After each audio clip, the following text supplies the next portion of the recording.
Assalamualaikum. Halo, selamat pagi anak-anak beserta ayah dan bunda. Semoga ayah dan bunda dalam keadaan senantiasa dalam keadaan sehat walafiat.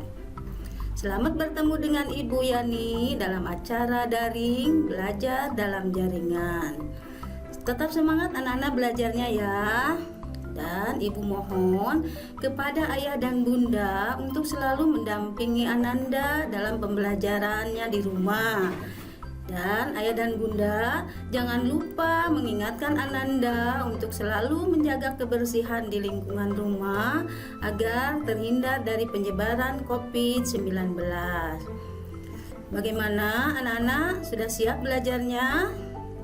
Ayo cuci tangan terlebih dahulu ya sebelum memulai kegiatan, dan sesudah memulai kegiatan dengan air yang mengalir pakai sabun yang bersih ya anak-anak ya, cuci tangannya.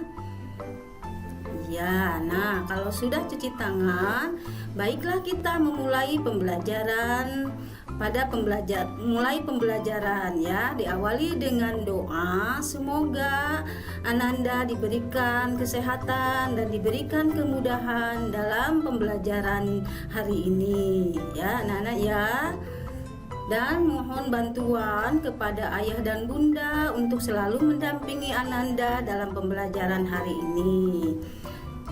Kemudian anak-anak ucapkan maaf apabila Ananda mempunyai kesalahan, dan ucapkan terima kasih apabila Ananda sudah mendapatkannya dari ayah dan bunda.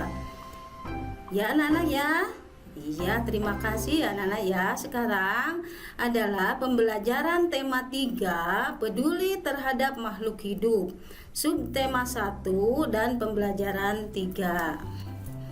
Sedangkan kompetensi dasar pembelajaran 3 itu sebagai muatan IPA menganalisis hubungan antara bentuk dan fungsi bagian tubuh pada hewan dan tumbuhan, dan menulis laporan bagian-bagian tumbuhan dan fungsinya dengan benar. Sebagai muatan bahasa Indonesia, menggali informasi dari seorang tokoh melalui wawancara menggunakan daftar pertanyaan. Kemudian melaporkan hasil wawancara menggunakan kosakata baru dan kalimat efektif dalam bentuk teks tulis.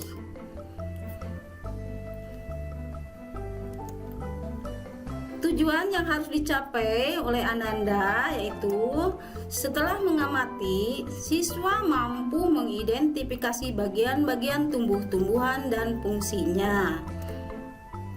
Kemudian setelah mengamati, siswa menulis laporan bagian-bagian tumbuhan dan fungsinya dengan benar. Dengan mengamati gambar, siswa mampu membuat daftar pertanyaan untuk persiapan wawancara dengan tepat. Dengan mengamati gambar, siswa mampu membuat pertanyaan tertulis menggunakan kosakata baku dan kalimat efektif untuk persiapan wawancara dengan benar.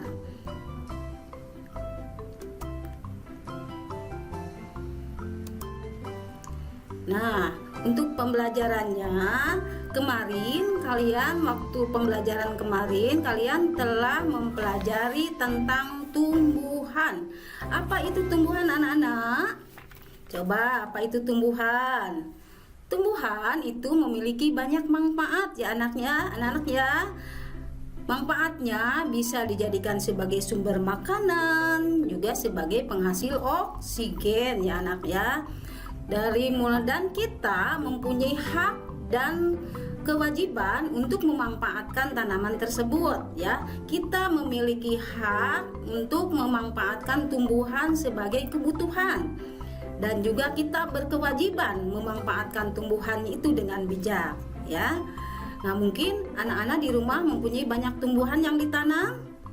Iya ya, Ibu mohon kalian bisa menjaganya, bisa merawatnya dengan baik, dan bisa dimanfaatkannya dengan secara bijak ya. Nah, mungkin itu. Ini ada sebuah lingkungan yang hijau, ini berpengaruh terhadap kesehatan manusia. Hal ini salah satunya karena manusia menghirup oksigen yang dihasilkan oleh tumbuhan, ya. Kemudian tumbuhan hijau membuat segar udara, menghasilkan banyak oksigen. Nah, sekarang mari kita mengamati bagian-bagian tumbuhan. Bagian-bagian tumbuhan ini terdapat setiap tumbuhan memiliki bagian-bagian dan fungsi tertentu. Bagian-bagian tumbuhan itu meliputi, ya ini adalah bagian-bagian tumbuhan yang lengkap, mulai dari akar, batang, daun, bunga, buah dan biji, ya anak-anak ya. Nah, coba sekarang ibu mau bertanya, apa itu fungsi dari setiap bagian tumbuhan? Kemudian bagian manakah dari tumbuhan yang berfungsi untuk mempertahankan kelestarian tumbuhan tersebut? Nah, coba mari kita jelaskan satu persatu dari mulai akar, ya anak-anak ya. Akar merupakan bagian tumbuhan yang tumbuh di dalam tanah. Secara umum jenis akar ada dua, yaitu akar serabut dan akar tunggang. Akar serabut dimiliki oleh tumbuhan yang berkeping satu. Contohnya adalah padi dan jagung, ya anak-anak ya. Mungkin kalian telah melihat tumbuhan padi ya. Banyak ya, itu para petani menanam padi ya juga, dan jagung juga anak-anak telah melihat pohon jagung. Iya, bagus, banyak juga ya. Tuh. Kemudian akar tunggang ini memiliki tumbuhan berkeping dua, contohnya pada mangga dan jambu ya. Mangga dan jambu juga kalian pasti sudah mengetahuinya ya anak-anak ya. Kemudian di sini akar serabut ini berbentuk seperti serabut dan berukuran kecil. Akar tunggang terdiri atas satu akar besar dan akar-akar lain merupakan cabang dari akar utama. Ini adalah gambarnya, akar serabut seperti ini dan akar tunggang seperti ini ya. Kemudian fungsi akar diantaranya adalah sebagai berikut: menyerap air dan zat hara dari dalam tanah, kemudian menguatkan berdirinya tumbuhan pada tempat tumbuhnya, dan menyimpan cadangan makanan. Itu ya. Jadi ini fungsi akar yang ada di dalam tanah ini, menyerap air dan zat hara dari dalam tanah ya, supaya terserap airnya, kemudian menguatkan berdirinya tumbuhan pada tempat tumbuhnya. Nah ini ya, supaya kuat ya tumbuhnya. Kemudian menyimpan cadangan makanan. Nah, di sini ada beberapa bentuk akar pada tumbuhan tertentu. Misalnya sebagai berikut, ada akar gantung, akar napas, dan akar tunjang ya. Akar gantung, coba lihat gambarnya, ini keluar dari bagian atas tanah dan bergantung di udara. Ini coba lihat gambarnya. Ini berarti akarnya bergantung ya, tidak ada di dalam tanah tapi bergantung di atas, bergantung di udara. Ini seperti contohnya seperti pohon beringin ya. Kemudian akar napas. Akar napas ini muncul ke permukaan tanah untuk masuk udara. Nah ini gambarnya seperti ini. Coba lihat anak-anak. Contohnya ini pohon bakau jenis api-api. Dan yang ketiga adalah akar tunjang. Ini tumbuhnya ke segala arah untuk menunjang batang. Contohnya pohon pandan ya anak-anak ya. Ini pohon pandan ini bisa dijadikan sebagai makanan ya, sebagai pelengkap makanan. Nah itu. Kemudian yang kedua yaitu bagian-bagian tumbuhan dari mulai akar, batang. Nah sekarang bagian batang ya. Batang adalah bagian tumbuhan yang berada di atas tanah. Fungsi batang antara lain sebagai berikut. Ini batang, lihat gambarnya seperti ini ya. Yang nomor 1 itu menyalurkan zat hara dan zat makanan ke seluruh bagian tumbuhan. Nah ini ya, ini menyalurkan air, zat hara ini ke dalam batang ini. Kemudian yang kedua, tempat tumbuhnya daun bunga serta buah ya. Ini di dalam batang ini adalah nanti tumbuh daun, tumbuh bunga ya, kemudian buah ya di dalam batang ini. Kemudian yang ketiga adalah tempat menyimpan cadangan makanan pada beberapa jenis tanaman tertentu, misalnya tanaman tebu ya anak-anak ya. Kemudian tumbuhan ada yang memiliki batang berkayu dan ada yang memiliki batang basah ya anak-anak ya. Tumbuhan yang memiliki batang berkayu ini seperti pohon jati, mangga, dan beringin. Sedangkan batang berkayu memiliki zat kayu dan kandungan air yang lebih sedikit. Selain itu juga ada juga batang basah. Nah itu ya, batang basah dan berongga seperti bayam, seledri, jagung, dan rumput. Batang basah dan berongga ini lunak, mengandung air dan udara yang lebih banyak. Jadi bisa dibandingkan ya anak-anak ya. Kalau batang berkayu itu tidak mungkin dipotongkan sama tangan ya anak-anak ya. Tapi kalau batang basah seperti seledri, bayam itu bisa cepat dipotongnya ya sama oleh tangan kita. Bayam kan itu lunak ya, seledri juga sama, basah itu adalah batang basah ya anak-anak ya. Perhatikan di sini ada batang berkayu dan batang basah berongga itu ya. Batang kayu seperti pohon jati, mangga, ini kan susah ya untuk dipotong. Kalau dengan tidak mungkin kalau dipotong sama tangan, tapi kalau batang basah itu bisa dipotong sama tangan ya. Jadi mudah untuk dipotong oleh tangan juga.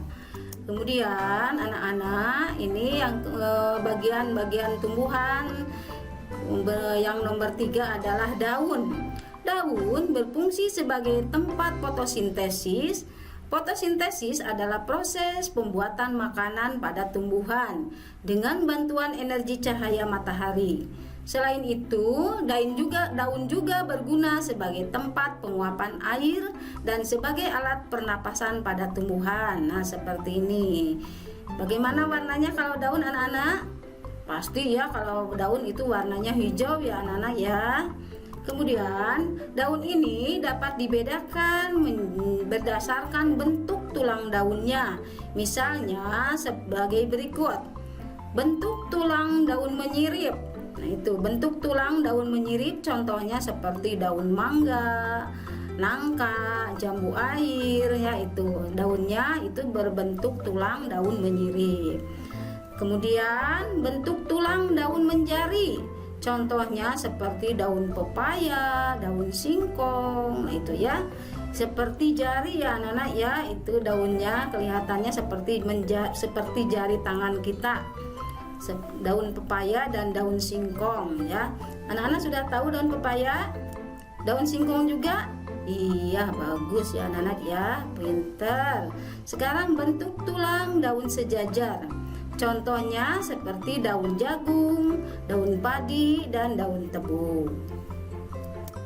Dan yang keempat adalah bunga, buah, dan biji ya anak-anak ya. Bunga ini memiliki peran penting dalam perkembangbiakan tumbuhan karena pada bunga terdapat alat-alat perkembangbiakan yaitu putik dan benang sari.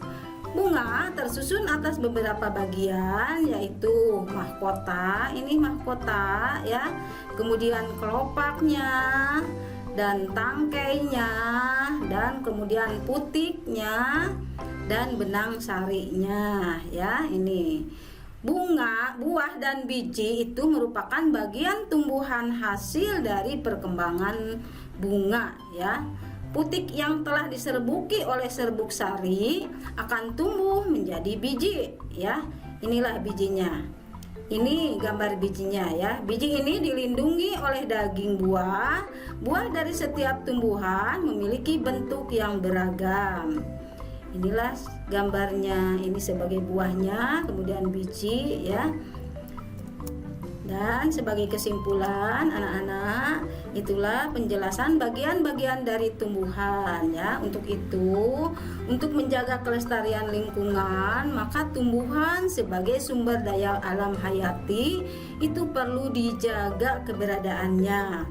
Menanam tumbuhan dan merawatnya adalah salah satu upaya kita untuk menjaga kelestarian lingkungan kita ya. Nah, mungkin itu penjelasan. Tadi Ibu telah menjelaskan beberapa bagian tumbuhan dan fungsinya. Nah, di sini Ibu mempunyai sebuah cerita. Coba kalian dengarkan. Ibu akan membacakannya. Dengarkan dengan baik. Di sini ada sebuah cerita ya. Setiap tumbuhan memiliki bagian-bagian yang bermanfaat bagi makhluk hidup lain. Di antara tumbuhan tersebut ada yang memiliki bunga. Bunga-bunga di sekitar rumah Lani terlihat sangat subur dan beraneka warna. Lani sangat rajin merawat bunga-bunga tersebut. Ia menyiramnya setiap hari dan memberikan pupuk secara teratur.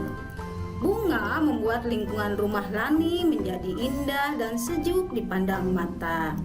Beberapa jenis bunga menghasilkan wangi sehingga membuat harum udara di lingkungan rumah Lani. Nah, itulah ceritanya.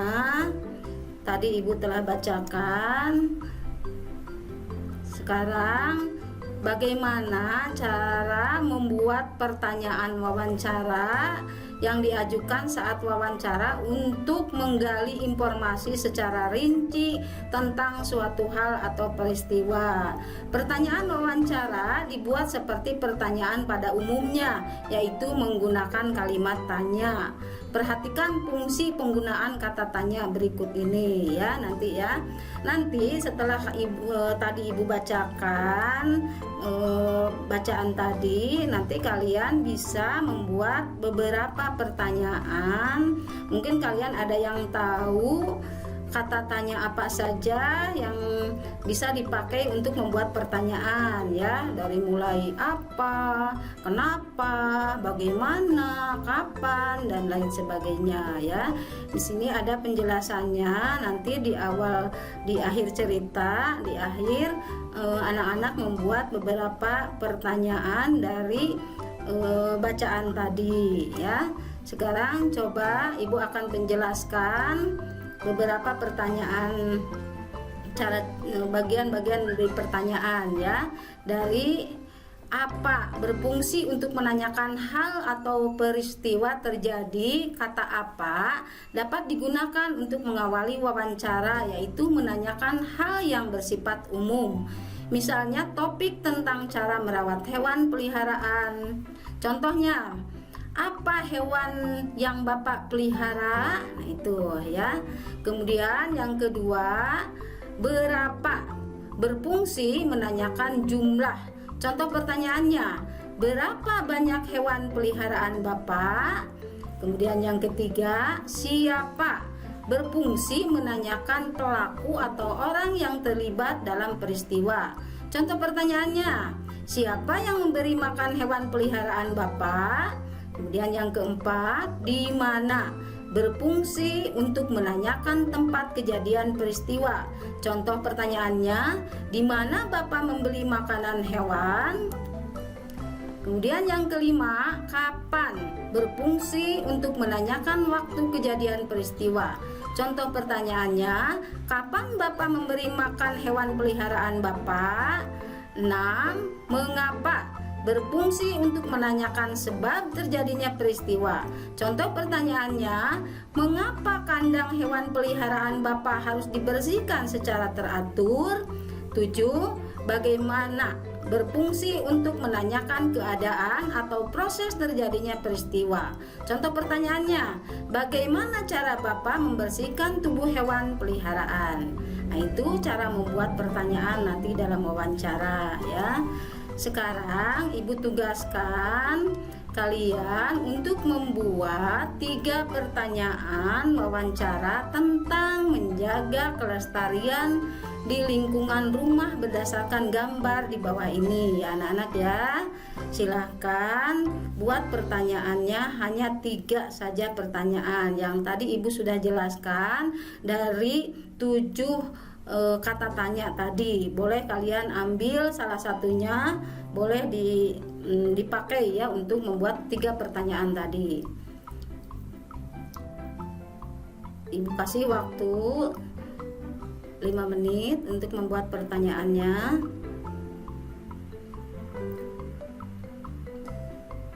Bagaimana anak-anak, sudah?